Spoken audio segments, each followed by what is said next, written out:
Id-deputat Laburista Joe Mizzi jispjega għala jinsab fil-lista tax-xhieda li Jeffrey Policino Orlando sejjaħ sabiex it-tlieta li ġejja tul verżjoni tagħhom quddiem l-Eżekuttiv tal-Partit Nazzjonalista. Ix-xhieda sejħu minn Policino Orlando sabiex jiġġustifikaw it-talba tiegħu li Richard Kakija Karwana jitkeċċa mill-Partit Nazzjonalista. Joe Mizzi semmi 3 okkażjonijiet għal sejjaħ biex jixhed. Fl-ewwel okkażjoni jgħid li saret pressjoni fuqu meta kien Ministru tal-Intern sabiex ma jitneħħewx pulizija li kienu għassam ma' Richard Kakija Karwana. Meta kont Ministru bejn 96 u 98 konna din nagħmlu riforma fil-Pulizija u bħala riforma fil-Pulizija konna naqqasna dak il-Pulizija li kienu bħala eskorta jew għassa ma' xi ħadd fejn ma kienx hemm bżonn.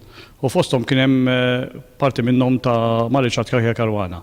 Wara li dawn ġew imneħħin għax ma kienx hemm bżonnhom, ovvjament imbagħad jiena minn ħadd kienet set pressjoni kbira biex dawn jerġgħu jitpoġġew lura. Mizzi semmi okkażjoni oħra fejn Kakija Karwana għamel pressjoni biex ineħħu uffiċjal tas-sigurtà. Il-head tal-security illi kont informat li dan qed jagħmlu minn kollox biex iwedeħħuh minn hemmhekk u kien indika li wkoll li kien hemm persuna warajha li kien RCC. It-tielet raġuni. Kien hemm każ meta għaddejt il-rapporti Kummissarju tal-Pulizija li kien hemm jott qed jagħmlu cocaine party fuqu u jiġbid l-attenzjoni kien hemm nies prominenti fuqu. Fil-fatt kien hemm nies prominenti kienu ħbieb ħafna ta' RCC u meta marru l-Pulizija marru fuq jott ħażin u mhux fuq il-jott li jien indikajtilhom.